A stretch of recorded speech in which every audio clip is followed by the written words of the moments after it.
محترم حاضرین، سورۃ النحل کی تفسیر چل رہی تھی اور کل کے درس میں اللہ رب العالمین نے سمندر جو انسانوں کے لیے مسخر کیا ہے اس کے تین اہم فوائد آپ کے سامنے ذکر کیے گئے۔ ایک تو اس میں سے تازہ گوشت انسانوں کو ملتا ہے اور بھی بہت ساری غذائیں اور خوراک سمندر سے حاصل ہوتی ہیں۔ دوسرا فائدہ اللہ نے بیان کیا کہ تم اس میں سے ہیرے جواہرات نکالتے ہو جو تمہاری زینت کا سامان بنتا ہے۔ اور تیسرا فائدہ بتایا اللہ نے کہ تم ان سمندروں کے ذریعہ اللہ کا فضل تلاش کرتے ہو، اپنی تجارت اور کاروبار کرتے ہو۔ اس کے بعد اللہ رب العالمین نے ہم اور آپ جس زمین پر بستے ہیں، اس زمین پر جو ہم زندگی گزار رہے ہیں، اس پہ ہمارے لیے اللہ رب العالمین نے کس قدر رہنا آسان بنا دیا ہے۔ اللہ فرماتا ہے وَأَلْقَى فِي الْأَرْضِ رَوَاسِيَ أَن تَمِيدَ بِكُمْ، اور اسی ذات نے زمین میں پہاڑوں کے لنگر ڈال دیے۔ پہاڑوں کو اللہ رب العالمین نے زمین میں نصب کیا۔ دوسری جگہ اللہ نے اس کو میخ کہا ہے۔ میخ سمجھتے ہیں نا؟ اب دیواروں میں جو میخ مارتے ہیں، کھڑکیوں میں مارتے ہیں، تو اللہ نے پہاڑوں کو میخ کی شکل میں زمین میں گاڑ دیا۔ کیوں گاڑ دیا ہے؟ اللہ اس کی حکمت بیان کر رہا ہے ان تمید بکم، تاکہ یہ تم کو لے کر ہلے نہ۔ یہ بڑے بڑے اونچے اونچے بھاری بھرکم جو پہاڑ اللہ نے زمین میں گاڑے ہیں نا، اس کا ایک اہم فائدہ صرف اللہ نے اس آیت میں بیان کیا، تاکہ یہ تم کو لے کر حرکت نہ کرے۔ اگر یہ پہاڑ نہ ہوتے تو زمین پہ کوئی زندہ نہیں رہتا۔ اب دیکھیں چند سیکنڈ جو زلزلے آتے ہیں، بھوکمپ جو آتا ہے 5 6 سیکنڈ 7 سیکنڈ 2 سیکنڈ 4 سیکنڈ، کتنی بڑی تباہی لاتا ہے۔ بڑے بڑے مضبوط گھر گر جاتے ہیں، پیڑ اکھڑ جاتے ہیں، گر جاتے ہیں سب۔ عجیب ایک طرح کا طوفان برپا ہو جاتا ہے 5 6 سیکنڈ جو طوفان آتا ہے، زلزلہ جو آتا ہے۔ حالانکہ یہ پہاڑ رہنے کے باوجود بھی اس زمین پر کتنے پیڑ پودے ہیں، گھر ہیں، وزنی چیزیں رکھی ہوئی ہیں، لیکن پھر بھی وہ کام نہیں آتی۔ زمین جب حرکت کرتی ہے، زلزلے آتے ہیں، 5 6 سیکنڈ میں پورا کا پورا شہر تباہ و برباد ہو جاتا ہے، کتنی جانیں چلی جاتی ہیں، کتنا نقصان ہو جاتا ہے۔ تو اللہ نے کہا کہ یہ زمین پر جو ہم نے پہاڑ نصب کیا ہے نا، اس کو جو میخ کی شکل میں ہم نے زمین کے اندر گاڑ دیا ہے، اس کی ایک بڑی حکمت اور بڑا فائدہ یہ ہے کہ یہ تم کو لے کر ہلے نہ۔ اگر یہ پہاڑ نہ ہوتے، زمین ایسے ہی حرکت کرتی کہ سارا نظام درہم برابر ہو جاتا۔ ہم نے کل کے درس میں بھی آپ کے سامنے یہ بات ذکر کی کہ اس زمین کا، اس دنیا کا 3 حصہ پانی پر مشتمل ہے۔ اب سوچئے پانی ہے اور اس میں زمین رکھی ہوئی ہے، 3 حصہ پانی ہے۔ آپ کشتی کی مثال لیں، کشتی، آپ پانی پر دریا میں جب کشتی پر چلتے ہیں، سمندروں میں چلتے ہیں، تو ڈاواں ڈول ہوتی ہے کہ نہیں کشتی؟ کبھی ایسے آدمی ڈر جاتا ہے کہیں گر نہ جائے، پلٹ نہ جائے، الٹ نہ جائے۔ تو اسی طرح 3 حصہ پانی ہے زمین۔ اب اس پہ کیا ہے؟ دنیا بسی ہوئی ہے، زمین بسی ہوئی ہے۔ اب یہ پہاڑ اگر نہ ہوتے تو زمین کیسے ہوتی؟ ایک مرتبہ ایسے ہوئی تو ختم پوری دنیا ختم ہو جاتی، ساری مخلوق ختم ہوتی، انسان بھی ختم ہوتے، شجر حجر سب جتنے ہیں سب ختم ہو جاتے، یہ دنیا ہی ختم ہو جاتی۔ تو اللہ نے کتنی بڑی نعمت، یہ اللہ کی عظیم نعمت ہے، اللہ کا عظیم احسان ہے کہ ان پہاڑوں کو اللہ نے زمین میں گاڑ دیا ہے، نصب کر دیا ہے، جس کی وجہ سے اللہ کی مخلوق اس پر زندہ ہے، زندگی گزار رہی ہے، کھا رہی ہے، پی رہی ہے، سو رہی ہے، ساری سہولتیں اس زمین میں اللہ نے اس کے لیے میسر کر دی۔ اور یہ پہاڑ جو دکھتے ہیں نا اوپر، کہا جاتا ہے کہ جتنا اوپر دکھتا ہے اس کا ڈبل وہ زمین میں ہوتا ہے اندر. یہ پہاڑ صرف اوپر جو دکھ رہے ہیں آپ کو اتنا ہی نہیں ہے پہاڑ، اس سے کہیں زیادہ لمبائی اس کی زمین کی تہ میں ہوتی ہے. یہ میخ ہے اصل. میخ بھی ہم مارتے، اسی وجہ سے اللہ نے والجبال اوتادا کہا ہے. میخ ہم جو مارتے ہیں آپ کو تھوڑا سا حصہ صرف اوپر کا دکھتا ہے ورنہ پورا اندر جاتا ہے. کسی چیز میں جب میخ ٹھوکتے ہیں مارتے ہیں تو میخ پورا اندر جاتا ہے نا، آپ کو دکھتا کتنا ہے؟ تھوڑا سا. اس کا جو منہ چوڑا والا ہوتا ہے، گول دائرہ جو ہوتا ہے وہ صرف آپ کو دکھتا ہے. تو یہ پہاڑ جو آپ کو دکھ رہا ہے یہ تھوڑا سا ہے، اس کا کئی گنا اندر زمین میں ہے. کتنے بڑے بڑے پہاڑ ہوں گے سوچئے. ورنہ پہاڑوں کی تو بے شمار فوائد ہیں، بے شمار فوائد ہیں. ایک اہم فائدہ اللہ نے اس میں ذکر کیا ہے، وَأَلْقَى فِي الْأَرْضِ رَوَاسِيَ أَن تَمِيدَ بِكُمْ وَأَنْهَارًا، اور اللہ نے نہریں پیدا کی. نہریں، سمندر کے فوائد ہم نے آپ کو بیان کر دیا کل کے درس میں. نہر پیدا کی. کیوں پیدا کی؟ وَأَنْهَارًا وَسُبُلًا، اور مختلف راستے اللہ نے بنائے. کیوں؟ تاکہ تم راستہ نہ بھٹکو. آدمی نشانی چھوڑتا نا، بولتا ہے نا ہاں فلاں اس کے پاس، وہ پہاڑ کے پاس، اس کے پیچھے، اس دریا کے پاس. پہلے ایسے ہی راستے معلوم ہوتے، اب بورڈ لگ گئے ہیں جگہ جگہ، ہر چیز کے نام رکھ دیے گئے. پہلے راستہ کیسے لوگ معلوم کرتے تھے؟ ایسے ہی وہ فلاں سفید پہاڑ جو ہے، وہ چوکور پہاڑ جو ہے، وہ لمبا پہاڑ ہے، اس کے پیچھے دائیں آگے پیچھے یہ دریائیں جو مختلف قسم کی تھی، یہاں جو چوڑی ہوتی ہے. اس طرح راستے میں لوگوں کو معلوم ہوتے تھے، لوگ بھٹکتے نہیں تھے راستے. وعلامات، اور بہت ساری نشانیاں بھی اللہ نے زمین میں رکھی. وبالنجم هم يهتدون، اور یہ ستاروں سے بھی تم راستہ اپنا حاصل کرتے ہو. ستاروں سے بھی لوگ راستہ ناپتے ہیں. آج ہم لوگوں کو وہ فن معلوم نہیں ہے، وہ طریقہ معلوم نہیں، لیکن پہلے زمانے میں انہی ستاروں کو دیکھ کر کے لوگ راستہ طے کرتے تھے کہ ہاں ہم کہاں پہنچے ہیں، یہ راستہ اب کدھر جائے گا. ان ستاروں کے ذریعے ساری چیزیں معلوم ہوتی تھی. تو یہ مختلف نعمتیں اللہ رب العالمین ذکر کر رہا ہے. اسی طریقے سے آگے اللہ رب العالمین نے بیوی، بچے، پوتے، نواسے کی شکل میں جو نعمتیں اللہ نے ہم سب کو دی ہیں اس کا بھی اللہ نے ذکر کیا. واللہ جعل لکم من انفسکم ازواجا، اللہ نے تمہارے لیے خود تمہیں میں سے بیویاں بنائی. یہ اللہ کی بہت بڑی حکمت ہے. تمہیں میں سے، انسانوں ہی میں سے، انسانوں کی جسم سے اللہ نے تمہارے لیے بیویاں بنائی. اسی وجہ سے بیوی سے مانوسیت ہوتی ہے. اگر کوئی دوسری جنس ہوتی تب انسان اس سے مانوس ہوتا. مثلا کوئی جانور ہوتا مانوس ہو پاتا انسان؟ بالکل نہیں مانوسیت ہوتی. کیسے مانوسیت ہوتی؟ اگر ہم ہی میں سے، انسانوں ہی کی جنس میں سے اللہ نے بیویاں نہ بنائی ہوتی تو زندگی کیسے گزرتی بتائیے؟ کسی کیڑے مکوڑے میں سے، کسی جانور میں سے، کسی حشرات میں سے. اگر یہ سب بیویوں کی شکل میں ہوتی انسان زندگی گزار سکتا تھا؟ نہیں گزار سکتا. تو اللہ نے کہا یہ عظیم نعمت ہے ہماری طرف سے تم لوگوں کے لیے، تمہارے ہی اندر سے ہم نے تمہارے لیے بیویاں بنائی تاکہ تمہاری مانوسیت اس سے ہو سکے، تم اس سے فائدہ اٹھا سکو. تمہارے سکون کا، خوشی کا وہ ذریعہ اور سبب ہے، سامان ہے. تو یہ اللہ کی بہت بڑی حکمت ہے. یہ اور بات ہے کہ آج کا انسان گیا گزرا ہے، وہ کتوں سے محبت کرتا ہے، کتوں سے شادیاں بھی آج کل ہونے لگی ہیں عجیب طرح کی.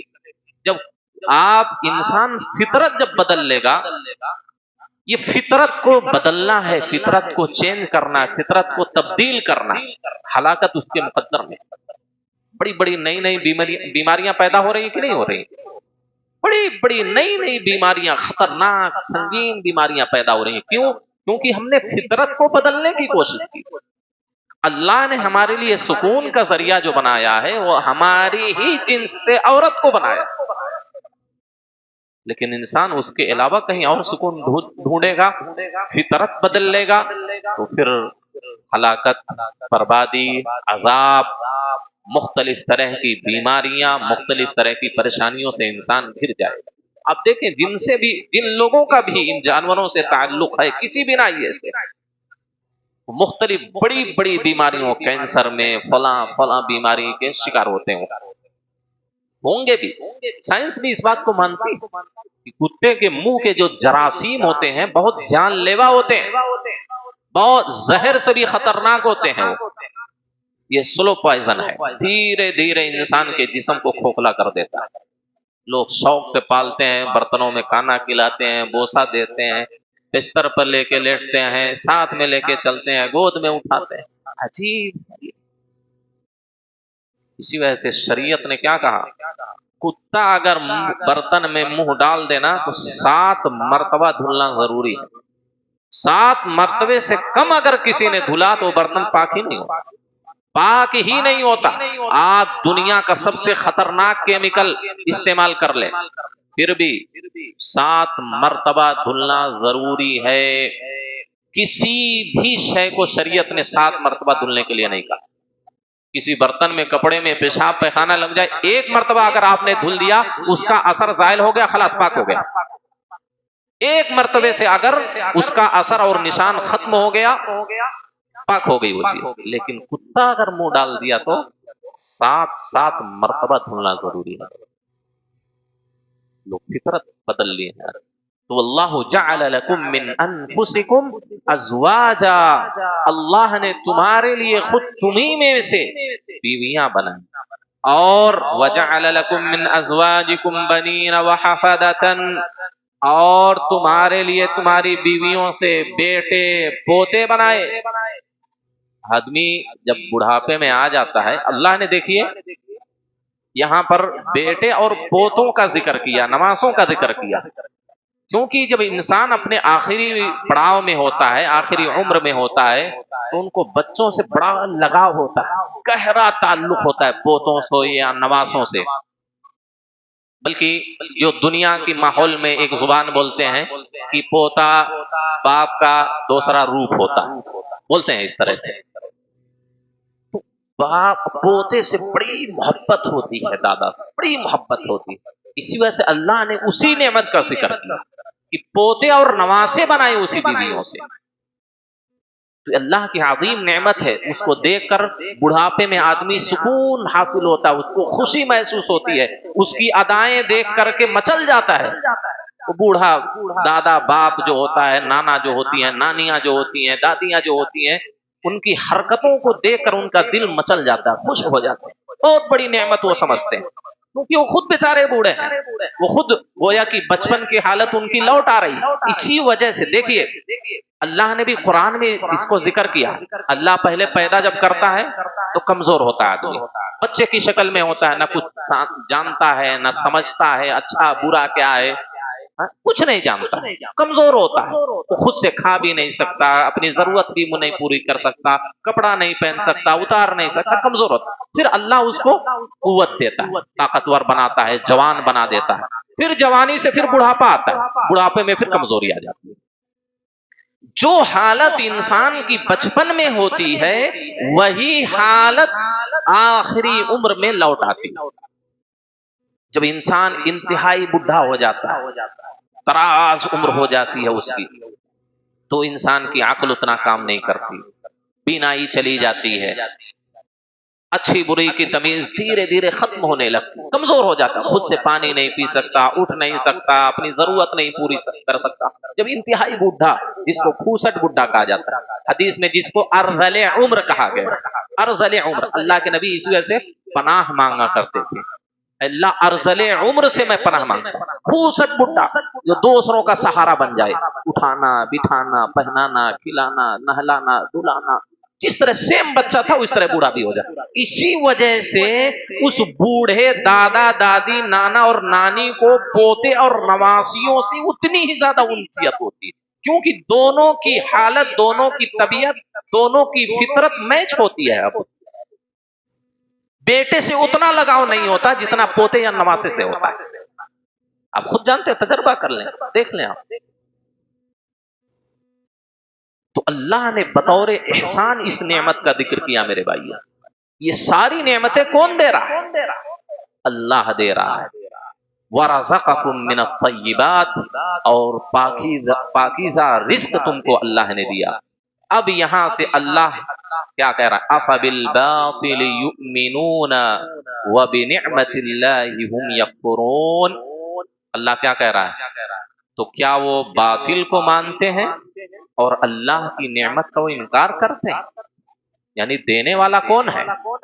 اللہ ہے، لیکن انکار آدمی کر دیتا ہے. آگے اللہ رب العالمین عجیب نقشہ کھینچ رہا ہے. اللہ کہہ رہا ہے کہ وَيَعْبُدُونَ مِن دُونِ اللَّهِ مَا لَا يَمْلِكُ لَهُمْ رِزْقًا مِنَ السَّمَاوَاتِ وَالْأَرْضِ شَيْئًا وَلَا يَسْتَطِيعُونَ. اللہ کہتا ہے جن کی یہ عبادت کرتے ہیں نا، آسمان اور زمین میں ذرا سا بھی رزق کا مالک نہیں ہے. یہ جن کی عبادت کرتے ہیں، جو لوگ کرتے ہیں، ان کے لیے بھی کچھ نہیں کر سکتے. ولا یستطیعون، ذرا سے بھی طاقت ان کے پاس نہیں ہے، قوت نہیں ہے کہ ان کو کچھ فائدہ پہنچا سکیں، کچھ نقصان سے ان کو روک سکیں. اس کے بعد اللہ رب العالمین بیان کر رہا ہے گھر اور سکون کی نعمت. اللہ رب العالمین نے انسان، حیوان جو بھی ہے، ہمیشہ اپنا ایک ٹھکانہ بناتے ہیں، رہنے کی ایک جگہ بناتے ہیں. حیوانات کا ٹھکانہ اور گھر الگ ہوتا ہے، انسانوں کے رہنے اور ٹھکانے کی الگ کیفیت ہوتی ہے، گھر ہوتا ہے. تو اللہ رب العالمین یہاں بیان کر رہا ہے کہ اللہ ہی کی وہ ذات ہے جس نے تمہارے لیے سکون حاصل کرنے کے لیے گھر بنائے. آدمی دیکھیے کتنا بڑا مالدار ہو، دنیا کی بہترین رہائش میں ہو، آدمی سفر پہ گیا ہے، 5 اسٹار ہوٹل میں ہے، لیکن اس کا کام جیسے ہی پورا ہوتا ہے وہ سوچتا ہے کب میں جلدی گھر پہنچوں. اس کو 5 اسٹار ہوٹل میں وہ سکون نہیں ملتا ہے جو سکون انسان کو اپنے جھوپڑے میں، اپنے کچے مکان میں ملتا ہے. وہ سکون، وہ خوشی انسان کو ہوٹل میں بھی نہیں ملتی.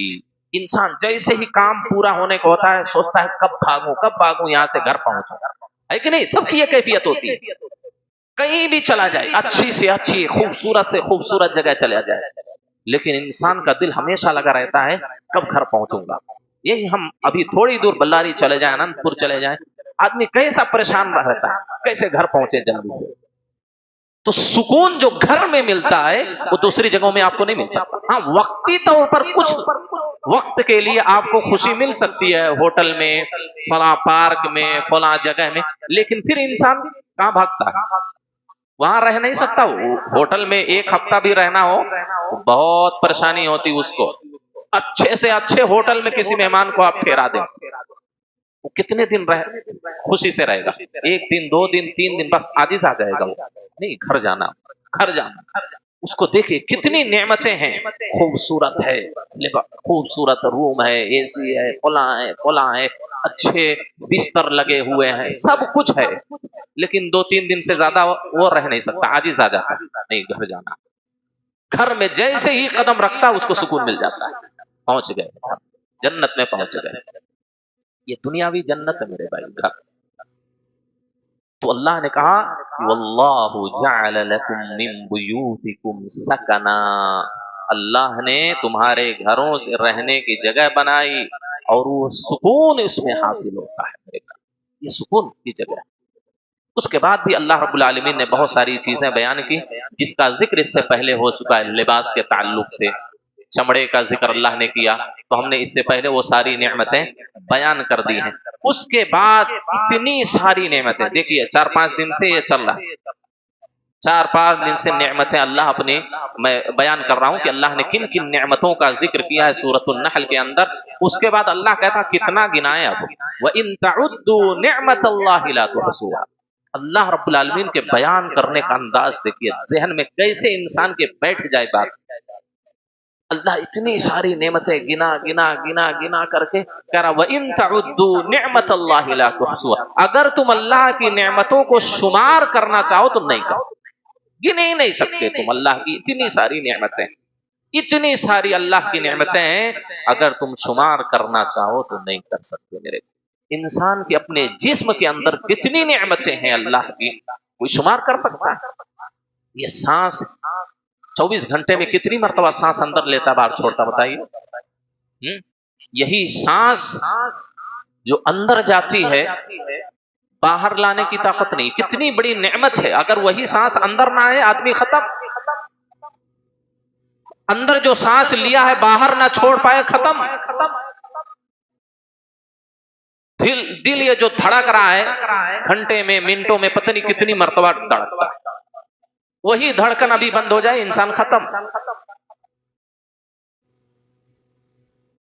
ایک شاعر نے کہا اس مصور کا ہر شاہکار, مصور کا مطلب اللہ, اللہ کی یہ صفت ہے, اس مصور کا ہر شاہکار 60-65 برس اور بس, 60-65 برس اور بس ختم. یوں بنی ہے رگیں جسم کی. جسم میں کتنی رگیں ہیں گن نہیں سکتی, اتنی زیادہ ہیں. کئی کلومیٹر اگر اس کو جوڑ کے بنایا جائے تو کہتے ہیں کئی کلومیٹر تک جاتی. یوں بنی ہے رگیں جسم کی ایک نس کس سے مس اور بس. بہت اچھا شعر ہے. یوں بنی ہے رگیں جسم کی ایک نس کس سے مس اور بس. تو میرے بھائیو, اللہ اتنی ساری نعمتیں ہم استعمال کر رہے ہیں, اگر اس کو شمار کرنا چاہیں تو شمار نہیں کر سکتے. لیکن پھر بھی اللہ کتنا بڑا رحمان ہے, رحیم ہے. آگے اللہ کہتا ان اللہ لغفور رحیم, بے شک اللہ بخشنے والا رحم کرنے والا. یعنی ان نعمتوں کے استعمال میں کبھی آدمی سے کوئی خطا ہو جائے, غلط استعمال ہو جائے نعمتیں, تو اللہ معاف کر سکتا ہے. 1 بار 2 بار 10 بار آدمی سے غلط استعمال ہوئی نعمت ہے, اللہ نے فلاں نعمت دی ہے تاکہ اس کی اطاعت میں ان کو صرف لگایا جائے, اللہ کی خوشی کے کاموں میں لگایا جائے. لیکن اگر کبھی بائی مسٹیک کچھ ہو گیا کہ اللہ کی نعمت کو یہاں استعمال کرنا تھا, اللہ کے حرام کردہ چیزوں میں ہم نے استعمال کر دیا, تو اللہ کہہ رہا ہے کہ میں بہت معاف کرنے والا ہوں اور رحم کرنے والا ہوں. اتنی جلدی اللہ نعمتیں نہیں چھینتا, ورنہ ہر غلطی پر, ہر گناہ پر اگر اللہ پکڑ لیتا تو اس دنیا میں انبیاء کے علاوہ کوئی نہیں بچتا, کوئی نہیں بچتا. اللہ خود کہہ رہا ہے وَلَوْ يُوَاقِدُ اللَّهُ النَّاسَ بِظُلْمِهِمْ مَا تَرَكَ عَلَى ظَهْرِهَا مِنْ دَابَّةٍ. اگر اللہ لوگوں کے ان کے گناہوں کی وجہ سے, ظلم کی وجہ سے اگر مواخذہ کر لے, پکڑ لے, ما ترک علی ظہریا من دابہ, ایک بھی چوپایا یعنی ایک بھی انسان اس دنیا میں نہیں بچے گا, سب ختم ہو جائیں گے, سب ختم ہو جائیں گے. اللہ کتنا غفور ہے, کتنا بڑا غفار ہے, اللہ کتنا بڑا رحمان رحیم ہے, اپنے بندوں پر کس قدر شفیق ہے کہ ہم سے بے شمار غلطیاں ہو رہی ہیں. جو نعمتیں اللہ نے اپنی اطاعت اور بندگی میں کام لینے کے لیے ہم کو دی ہیں, ان نعمتوں کا ہم غلط استعمال کر رہے ہیں. لیکن اللہ کتنی مہلت پہ مہلت ہم کو دے رہا, کتنی مہلتیں دے رہا اللہ, کتنی چھوٹ دے رہا. لیکن پھر بھی انسان اپنی عادتوں سے باز نہیں آتا, گناہوں سے توبہ نہیں کرتا, اللہ کی نعمتوں کا شکر ادا نہیں کرتا. اللہ تو ہم کو صحت دی ہے, اس صحت کا شکر ادا کرے میرے بھائیو. اللہ کتنے ایسے انسان ہیں بڑے بڑے مالدار ہیں, اپنے وقت میں دنیا کے بڑے پہلوان تھے, ریسلر تھے, یہ تھے وہ تھے, دنیا کی ساری دولت ان کے پاس ہے, لیکن بستروں سے اٹھ نہیں سکتے, اپنے بستر سے اٹھ نہیں سکتے, اپنا ہاتھ اپنے منہ تک نہیں لے جا سکتے, اپنا لباس خود سے نہیں پہن سکتے, پیشاب پیخانہ خود سے نہیں کر سکتے. میرے بھائی اللہ نے ہم کو صحت دی, اللہ کی عظیم نعمت ہے میرے بھائیو, اس نعمت کی قدر کریں. جو بھی نعمتیں اللہ نے ہم کو نوازی ہیں, اللہ کی نعمتوں کا قدر کریں. اللہ اسی وجہ سے کہہ رہا ہے یعرفون نعمت اللہ ثم ینکرون واکثرهم الکافرون. اللہ کیا کہتا ہے, نعمتیں عطا کرنے کا مقصد کیا ہے؟ یہ نہیں کہ تم ناشکرے بن جاؤ, تم ناقدرے بن جاؤ, تم ظالم بن جاؤ, تم اللہ کو بھول جاؤ, اللہ کی عبادت کو چھوڑ دو. اللہ کہتا ہے وہ اللہ کی نعمت کو پہچانتے ہیں پھر اس کا انکار کرتے ہیں, اور اکثر لوگ ناشکرے. تو نعمتیں عطا کرنے کا مقصد اللہ کا شکر ادا کرنا ہے, اللہ کی اطاعت گزار بندے بننا, اللہ کے فرما بردار بندے بننا. لیکن لوگوں کی حالت یہ ہے کہ اکثر لوگ اللہ رب العالمین کی نعمتوں کی ناشکری اور ناقدری کرتے ہیں. اور اللہ نے آگے اسی وجہ سے کہا کہ جن کو تم پکارتے ہو, مسلمانوں کی ایک بڑی جماعت, غیر اللہ سے دعائیں کرتی ہیں، غیر اللہ سے نظر و نیاز مانگتی ہیں، غیر اللہ سے جا کے اولاد مانگتی ہے، اپنی مشکل کو دور کرنے کے لیے غیر اللہ کے سامنے ہاتھ اٹھاتی ہے، غیر اللہ کو سجدہ کرتی ہے، غیر اللہ کے لیے جانور ذبح کرتی ہے، ساری چیزیں یا حسین یا فلاں یا قادر جیلانی یا فلاں یا فلاں. اللہ کہتا والذین تدعون من دونہ لا یخلقون شیئا وهم یخلقون، اللہ کے علاوہ جن کو تم پکار رہے ہو نا اپنی مدد کے لیے، بچے کے لیے، فلاں کے لیے، فلاں کے لیے، لا یخلقون شیئا، وہ کچھ بھی پیدا نہیں کر سکتے، وهم یخلقون، وہ خود پیدا کیے گئے، وہ تو خود پیدا کیے گئے، وہ کچھ نہیں پیدا کر سکتے، وہ کچھ نہیں کر سکتے، وہ خود مخلوق ہیں. عبادت صرف اسی کی جا سکتی ہے جو خالق ہو، جو خالق ہو، عبادت کا مستحق وہی. تو جن بابا پیروں کو، جن فقیروں کو یہ پوجتے ہیں، جن کو پکارتے ہیں مصیبت میں، کاروبار کے لیے، فلاں فلاں کے لیے، وہ خالق ہیں؟ وہ تو خود مخلوق ہیں بھئی، وہ پیدا کیے گئے، تو معبود کیسے ہو سکتے؟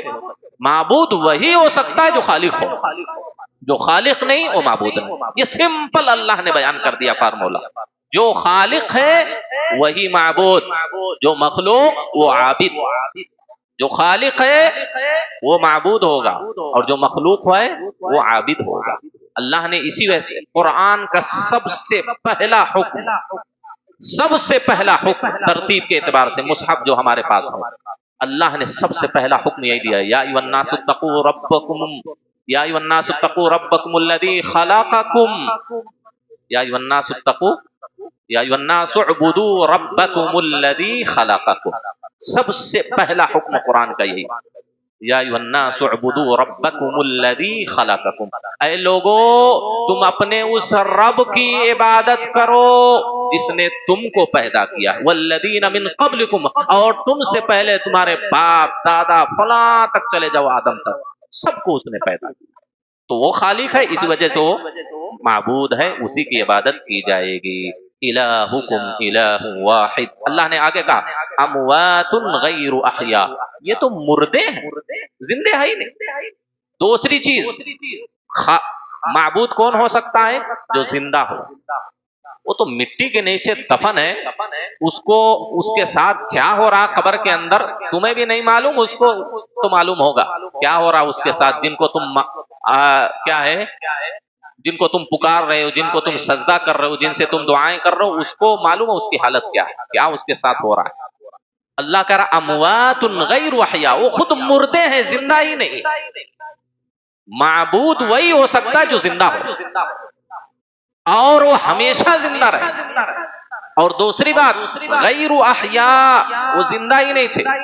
آپ جس کو پوج رہے ہیں، اگرچہ حالت حیات میں اگر کوئی کسی پیر کو کیا ہے پوجے، اس کو سجدہ کرے، اسے دعائیں کرے، اسے نظر و نیاز کرے، تب بھی وہ پہلے تو مردہ تھا نا، پہلے تو مردہ تھا نا. اللہ نے اس کو زندہ کیا، نطفے کی شکل میں جب تھا وہ مردہ تھا، اللہ نے روح کی تب زندہ ہوا.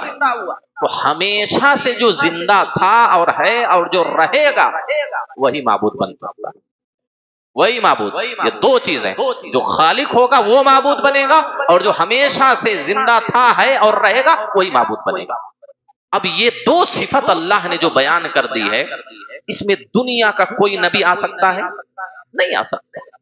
دنیا کا کوئی بھی نبی نہیں آ سکتا، کیونکہ وہ پہلے زندہ نہیں تھا. اللہ نے روح کی تو وہ زندہ ہوا، پیدا ہوا تو زندہ ہوا، اور وہ ہمیشہ زندہ بھی نہیں رہے گا، وہ تو ختم ہو گئے. سارے انبیاء آئے چلے گئے، عیسیٰ ہیں وہ بھی آئیں گے، ان کی بھی وفات ہوگی. جتنے فرشتے ہیں سب اللہ نے ان کے اندر روح کی، اللہ نے ان کو زندہ کیا، اللہ نے ان کو بنایا. وہ بھی مر جائیں گے قیامت کے دن، سر پھونکے جائے گا. تو نہ کوئی نبی معبود بن سکتا ہے، نہ کوئی فرشتہ معبود بن سکتا ہے. جب نبی اور فرشتے معبود نہیں بن سکتے ہیں تو ان کے امتی کیسے معبود بن سکتے ہیں؟ تو یہ دو آسان فارمولا ہے، خالق اور معبود. جو خالق ہوگا وہی معبود ہوگا، جو ہمیشہ سے زندہ تھا اور ہے وہی معبود بن ہوگا. تو اللہ رب العالمین نے کہا اموات غیر احیاء وما یشعرون ایان یبعثون. جن کو تم پوج رہے ہو نا، ان کو خود نہیں پتا کب ان کو اٹھایا جائے گا. ننگے اٹھیں گے، یہ سب ننگے اٹھیں گے جن کو تم پوج رہے ہو، اور ان کو علم بھی نہیں ہے کب ان کو اٹھایا جائے گا، قیامت کب برپا ہوگی. تو اللہ رب العالمین نے کہا الہکم الہ واحد، تمہارا صرف ایک ہی معبود ہے، ایک ہی معبود ہے۔ اللہ نے ان ساری نعمتوں کو گنانے کے بعد کہا یہ جو ساری نعمتیں تم کو ملی ہیں میں نے دی ہیں، اور یہ دنیا کا بھی فارمولا ہے، جس کا کھاؤ اسی کا گاؤ، ہے کہ نہیں؟ جس کا کھا رہے ہیں اسی کا گائیں گے نا بھائی۔ اب اللہ نے سب کچھ دیا ہے، اللہ ہم کو کھلا رہا ہے، اللہ ہم کو پلا رہا ہے، اللہ ہم کو بنایا ہے، اللہ ہم کو زندہ کیا ہے، ساری نعمتیں اللہ، یہ ساری زمین آسمان، آسمان و زمین کے درمیان جتنی ساری چیزیں سب اللہ نے بنائی ہیں، سب اللہ نے پیدا کی ہیں، تو بھائی عبادت کا بھی مستحق وہی ہے، عبادت کا بھی مستحق وہی ہوگا۔ جب دوسرا کوئی کھلا پلا ہی نہیں رہا تو عبادت دوسری کی کیوں کی جائے؟ عقل بھی اس کو تسلیم نہیں کر رہی، عقل بھی تسلیم نہیں کر رہی۔ الہکم الہ واحد، تمہارا ایک ہی معبود۔ بقیہ باتیں انشاءاللہ کل کے درس میں رکھی جائیں گی۔ اللہ سے دعا ہے اللہ ہم تمام لوگوں کو اللہ کی ہر طرح کی نعمتوں کا شکر ادا کرنے کی توفیق عطا فرمائے۔ اللہ رب العالمین نعمتوں کی ناشکری اور ناقدری سے ہماری حفاظت فرمائے۔ اللہ رب العالمین آخری عشرہ ماہ مبارک کا شروع ہو چکا ہے، اللہ ہم تمام لوگوں کو اس عشرے میں کما حقہ تیری عبادت کرنے کی توفیق عطا فرمائے۔ اللہ جو بھی عبادتیں اب تک ہم نے کی ہیں اللہ تو ان کو قبول فرما۔ اللہ رب العالمین ذریعہ آخرت اور ذریعہ نجات بنا۔ اللہ رب العالمین ہم سب کو جنت الفردوس میں داخلہ نصیب فرما، عذاب قبر اور عذاب جہنم سے ہماری حفاظت فرما۔ آمین۔ وآخر دعوانا ان الحمد للہ۔